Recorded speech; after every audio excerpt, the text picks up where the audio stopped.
Oi, meninos, tudo bem? Eu sou a professora Mina, professora de História.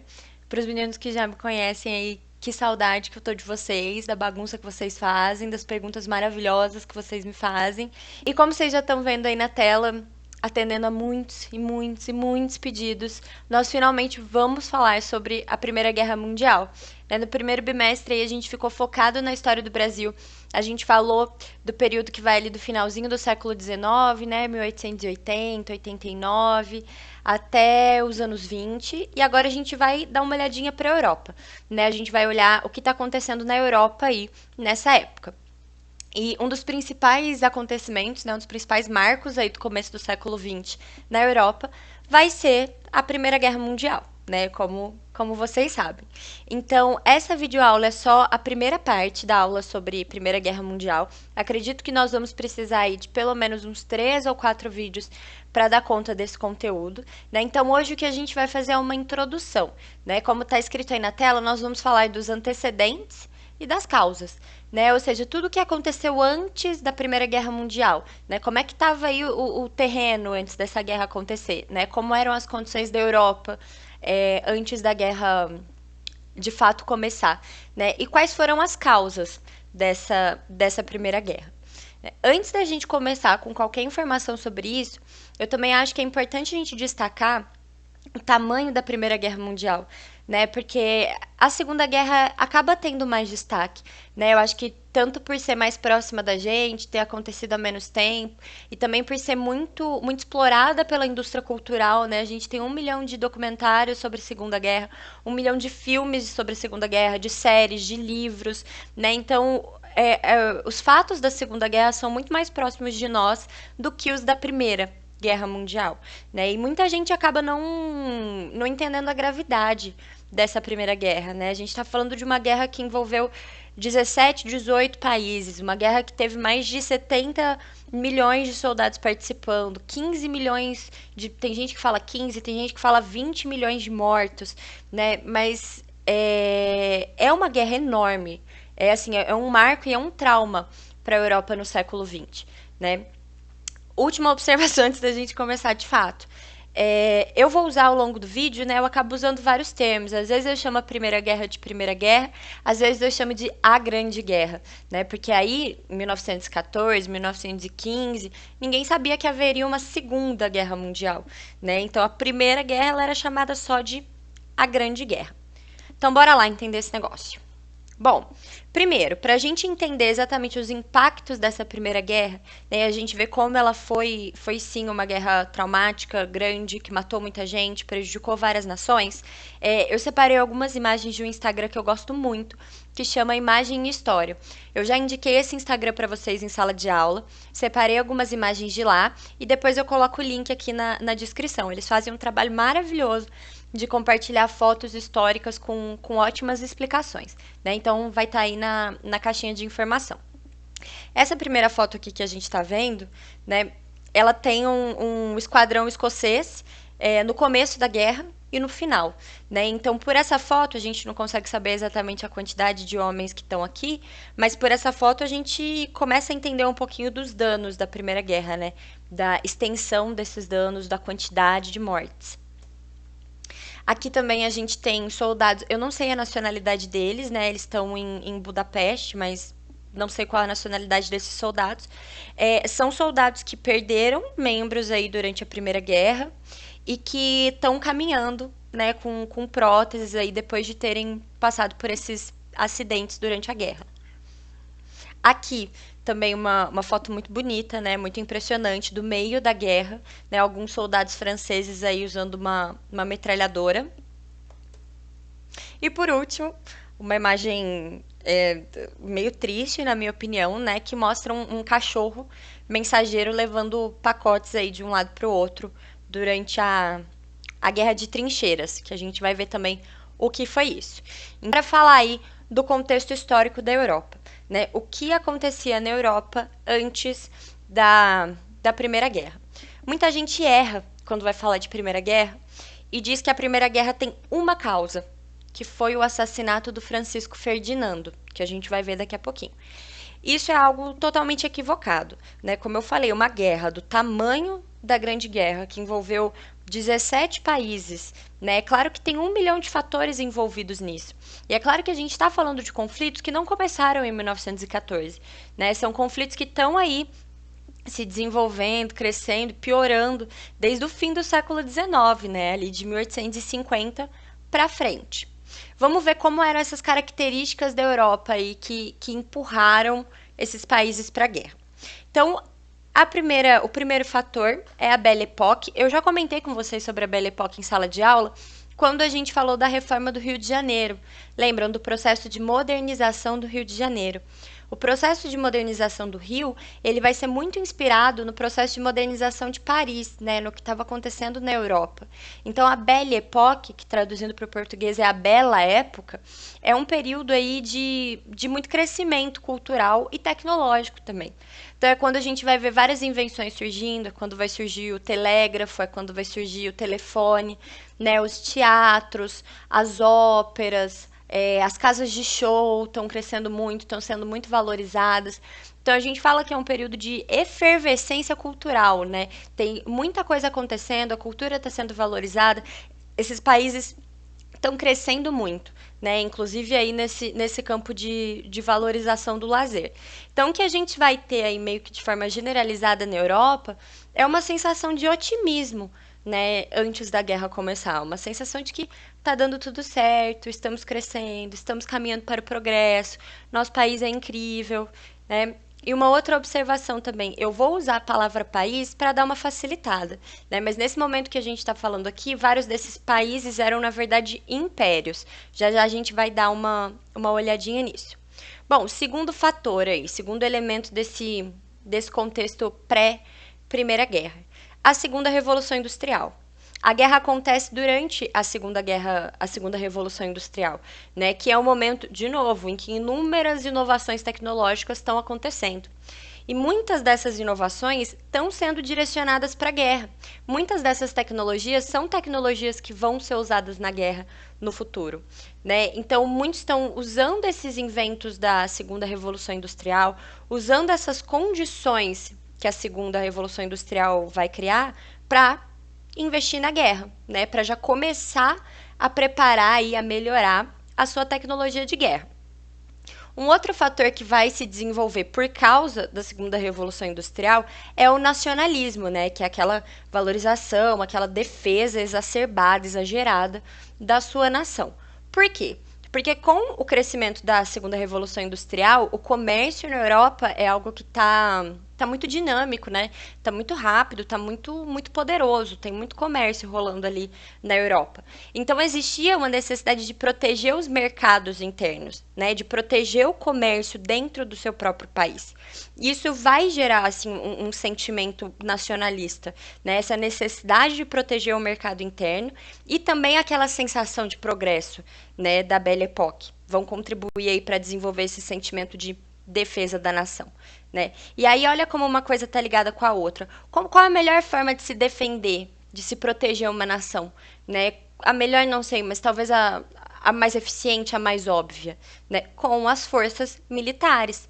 Então, fortalecer nessa época, principalmente os exércitos e a marinha, era fundamental, né, para esse nacionalismo, para essa proteção dos países. Então, é um período também em que as nações vão investir muito em tecnologias navais para a guerra, né, e em tecnologias de solo também, o treinamento dos soldados e tal. Quarto fator que eu coloquei aí para vocês, o crescimento alemão. Ele vai aparecer de novo aí nesses slides, né? Porque é algo que realmente vai permear todos os momentos da guerra. A Alemanha, ela tinha suas colônias também, assim como outras nações que vão participar da guerra. Mas as colônias da Alemanha eram, primeiro, poucas, né? E segundo, pouco lucrativas.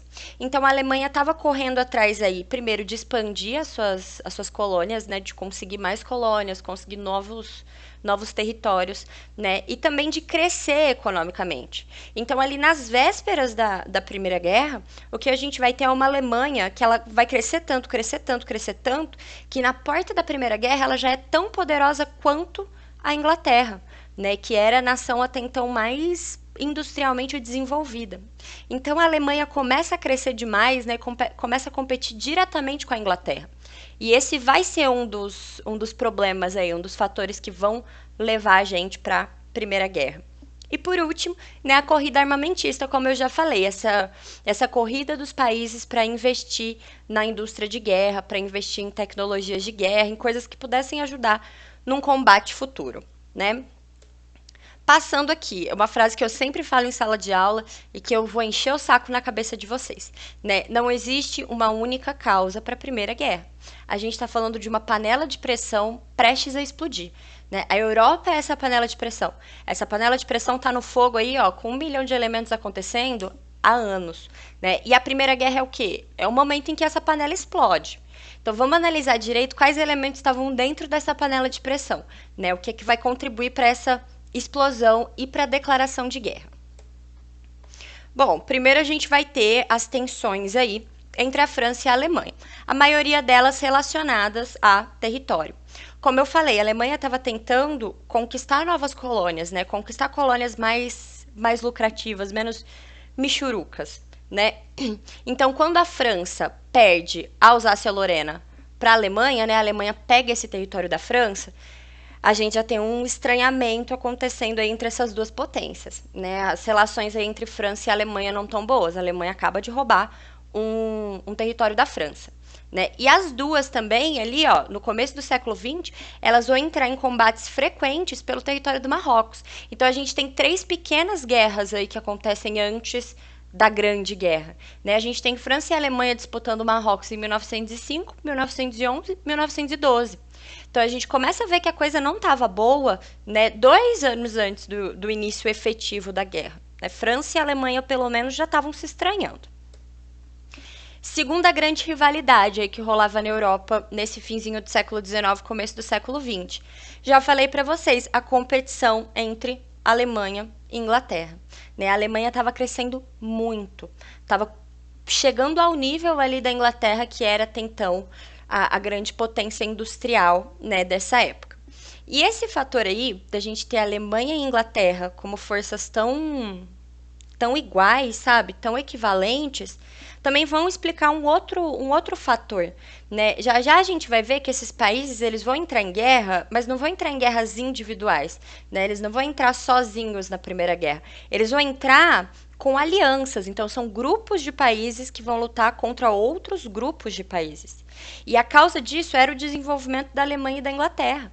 Porque se as duas potências têm aí uma capacidade de guerra praticamente igual, se rolasse uma guerra exclusivamente entre Alemanha e Inglaterra, a gente estaria falando de uma guerra que se estenderia por muitos e muitos e muitos anos, uma guerra extremamente longa, uma guerra extremamente cara e uma guerra de avanços muito pequenos, porque a gente está falando de 2 países que têm a mesma força militar e industrial, praticamente, né? Então essas associações que os países vão fazer, eu costumo brincar que era meio critério de desempate ali, né, para resolver a briga entre a Alemanha e a Inglaterra.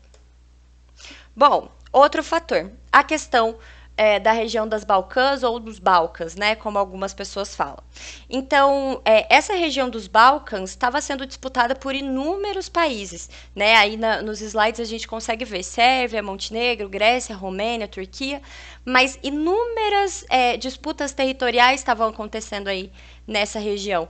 Coloquei aí um mapinha dos Balcãs para a gente ter alguma noção de como é essa região hoje em dia, mas essa configuração geográfica aí dos Balcãs, ela mudou muito ao longo da história, né? Na caixinha aqui da descrição dos vídeos, eu vou deixar também um mapa dinâmico sobre essa região, que a gente consegue ver as várias divisões que esses países sofreram, né? As várias mudanças que a gente teve aí nesse território. Mas ó, até então, o que a gente tem dentro da panela de pressão, né? A gente tem a disputa aí por território na região dos Balcãs, a gente tem a disputa pelo Marrocos, a gente tem a competição industrial entre a Alemanha e a Inglaterra, né? Então a coisa já está ficando feia. A tensão entre os países já está imensa. Aqui, a política das alianças é aquele agrupamento entre os países que eu comentei com vocês.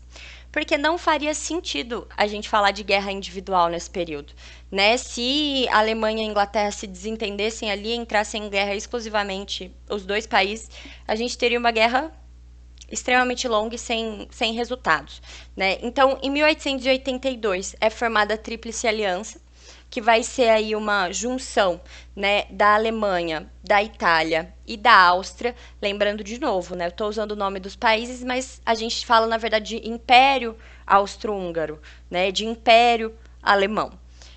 Em 1907, vários anos depois, percebendo esses movimentos, né, percebendo que a Alemanha já tinha se organizado, já tinha conseguido seus aliados aí, em 1907 é formada a Tríplice Entente por França, Inglaterra e Rússia.